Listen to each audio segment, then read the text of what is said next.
যুক্তরাজ্যে বাংলাদেশি অ্যাসাইলাম আবেদনকারীদের সংখ্যা নেহায়াত কম নয়। বেশ কয়েক হাজার বাংলাদেশি সম্প্রতি অ্যাসাইলাম আবেদন করেছেন। এর মধ্যে বিএনপি জামায়াতের নেতাকর্মীদের সংখ্যাও অনেক বেশি। সাম্প্রতিক পট পরিবর্তনের পর বিএনপি জামায়াতের যে সমস্ত নেতাকর্মীরা অ্যাসাইলাম আবেদন করেছিলেন যুক্তরাজ্যে, তাদের আবেদন কি হবে সেই বিষয়ে জানতে আমরা এখন কথা বলবো যুক্তরাজ্যের বিশিষ্ট সলিসিটর অ্যাডভোকেট মাহবুবুর রহমানের সাথে। মাহবুব ভাই, আপনাকে স্বাগতম। ধন্যবাদ। আপনি নিশ্চয়ই জানেন যে 5 অগাস্ট বাংলাদেশে যে গণ অভ্যুত্থান হয়ে গেছে, সেই গণ অভ্যুত্থানের পর এইখানে যারা অ্যাসাইলাম আবেদন করেছিলেন, সম্প্রতি যাদের অ্যাসাইলাম আবেদন হোম অফিস পর্যালোচনা করছে, সেই আবেদনগুলোর ভবিষ্যৎ কি হতে পারে? মূলত যখন কেউ ইউকেতে অ্যাসাইলাম করেন, তখন তাদের অ্যাসাইলাম অ্যাপ্লিকেশনের যে প্রসিডিউরটা আছে, প্রসিডিউরটা অনুযায়ী তারা সব কিছু সাবমিশন করলেন। করার পরে একজন কেস ওয়ার্কার তার কেসের মেইন মেরিটটা অ্যাসেস করেন। তো অ্যাসেস করার সময় তারা দেখে যে ওই দেশের তিনি যেই দেশ থেকে এসছেন সেই দেশের country and policy information note কী বলে। তো প্রথমত হলো country and policy information note, যেটি এটা হচ্ছে মূলত ওই দেশ সম্পর্কে ব্রিটিশ গভর্নমেন্টের দৃষ্টিভঙ্গি কী, এবং অ্যাসাইলামটা অ্যাসেসমেন্ট হয় ওই দৃষ্টিভঙ্গির উপরে, এবং এটা হোম অফিস প্রায় আপডেট করে। তো যখন বাংলাদেশে এরকম একটা রাজনৈতিক পট পরিবর্তন হয়েছে এবং সেখানে দেখা হবে যে এখানে কি গভর্নমেন্ট পরিবর্তন হয়েছে, ইফ ইট ইজ ইয়েস, দেন দেখা হবে যে এই অ্যাপ্লিক্যান্ট তিনি কি এই যে বর্তমান গভর্নমেন্ট, যে নূতন গভর্নমেন্ট, সেই গভর্নমেন্ট অনুসরী কিনা। যদি সেটা হয় তখন তাকে বা তার অ্যাপ্লিকেশনটা একটা ক্যাটাগরিতে নেওয়া হবে।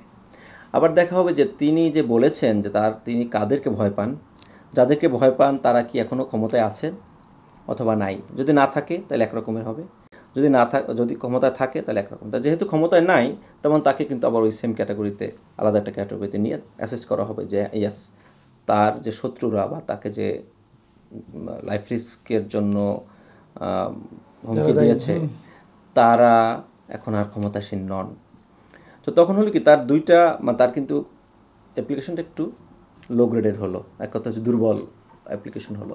দেন আসবে যে ঠিক আছে, স্টিল তার ফুল এলিমেন্ট কী ছিল অ্যাপ্লিকেশনের, সেগুলো সব অ্যাসেস হবে করে। যদি এমন হয় যে যিনি অ্যাপ্লিক্যান্ট তার নিজের দল ক্ষমতায় আছে এবং তিনি চাইলে দেশে ফেরত যেতে পারেন, তার স্ক্রিনিং ইন্টারভিউ থেকে মেইন ইন্টারভিউতে তিনি তার বারবার বলেছেন যে আমি একজন হাই প্রোফাইল নেতা, অথবা আমি একমাত্র আওয়ামী লীগকে ভয় পাই, তখন তার এটা অ্যাসেস করে তার যখন রেজাল্ট দেওয়া হবে তখন তারা রেজাল্ট দেওয়ার সময় বলবে যে তোমার যে চেঞ্জ অফ সার্কামস্টান্সেস সেটা সম্পর্কে হয়তো রেজাল্ট দেওয়ার আগেই অনেককে বলবে। যদি এমন হয় যে এখনও রেজাল্ট হয় নাই, ইন্টারভিউ একটা হচ্ছে যে প্রথম স্ক্রিনিং ইন্টারভিউ দিয়েছে, ইন্টারভিউর জন্য ওয়েট করতেছে, তখন তাকে ইন্টারভিউতে জিজ্ঞেস করবে যে হোয়াট ইজ ইউর সিচুয়েশন নাও, তুমি বলছিলে তুমি এই দল করো, এখন সমস্যা কি তোমার।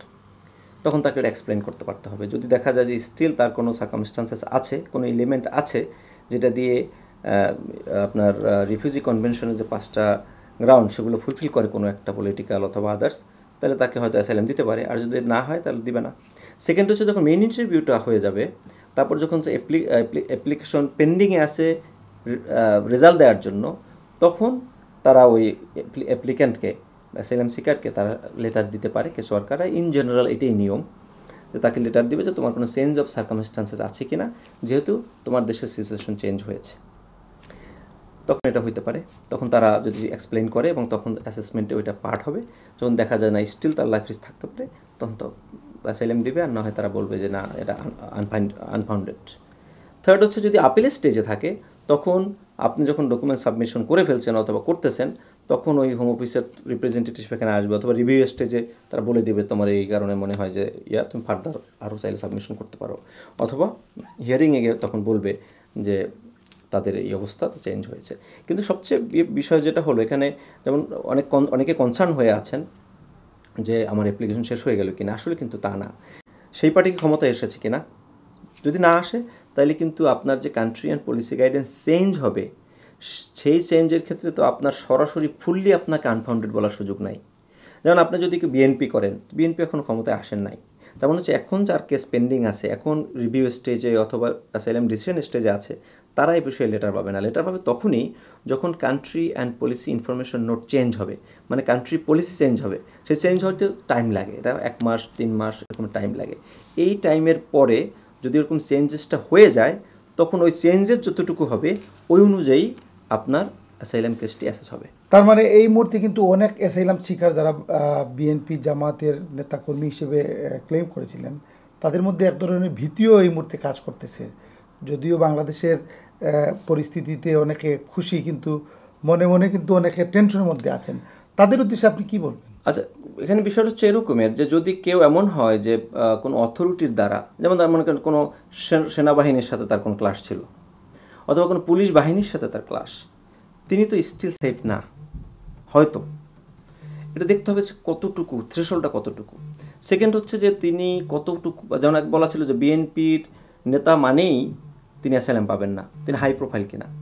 এখন যদি হয় লো প্রোফাইল, কিন্তু তার নামে বাংলাদেশে বড় ধরনের কোনো লিগ্যাল প্রসিডিংস আছে যেটা সে ক্যাপেবল না এটাকে চ্যালেঞ্জ করার, তাহলে তার অ্যাসাইলাম কিন্তু স্টিল ভ্যালিড এবং সে পাইতে পারে।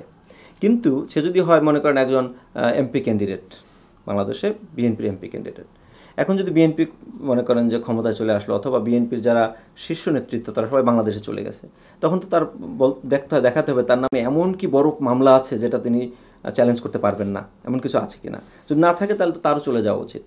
আর যারা নর্মাল অ্যাপ্লিক্যান্ট, বলতে পারেন যে লোকালি তারা লাইফ রিস্কে আছে, সোশ্যাল মিডিয়ার কারণে লাইফ রিস্কে আছে, তাদের এটা আসলে আরও অনেক টাইম লাগবে। এটা মানে আপনি বলবেন তার মানে আপনি বলতেছেন যে এখনই এই সিদ্ধান্তে উপনীত হওয়া যাচ্ছে না যে তাদের কোনো খারাপ খবর আছে বা তাদের এটা যদি তার দল, এটা বিএনপি বা জামাত বা যেই দলেরই হোক, তার দল ক্ষমতায় না আসা পর্যন্ত তাদের পলিসি, কান্ট্রি পলিসি চেঞ্জ ওই পর্যায়ে হবে না যে তাদের খুব বেশি কনসার্ন হওয়ার বিষয় আছে। তবে একটা বিষয় আছে, সেটা হচ্ছে এখন সাবমিশনটা খুবই সাবধানে করতে হবে। কারণ হচ্ছে যে আপনার পজিশনটা কোথায়, কেন আপনি রিস্ক অন রিটার্ন রয়েছে, আপনি গেলে বাংলাদেশে গেলে আসলেই সমস্যাটা কেন হবে, সেটাকে আগে যতটুকু থ্রেশহোল্ডে আপনি সাবমিশন করেছেন তার চেয়ে অনেক সুনিপুণ হাতে করতে হবে। এবং একই সাথে তাই না, এবং আপনার ইন্টারভিউগুলো খুবই আপনি বলতে পারেন যে প্রপার হতে হবে, যাতে আপনি অ্যাসেসমেন্টের, যেহেতু এখন থ্রেশহোল্ড একটু হাই হবে, কারণ আমি যেটা একটু আগে বিশ্লেষণ করেছি যে আপনি পার্টি করেন, কিন্তু পার্টি করার পরও আপনি কিভাবে নিজেকে সেভ করতে পারবেন না নিজের দেশে। এবং বর্তমানে যদি কোনো ইন্টারিম গভর্নমেন্ট আসে, সেই গভর্নমেন্ট যদি অপেক্ষাকৃত সুনীতি বা সুবিচার এবং প্রতিষ্ঠা করে ফেলে বা করে, তখন হচ্ছে আপনি অ্যাফোর্ড করতে পারবেন না নিজের সেফটি বাংলাদেশে, সেইটার এক্সপ্লেনেশন এবং এভিডেন্সিয়াল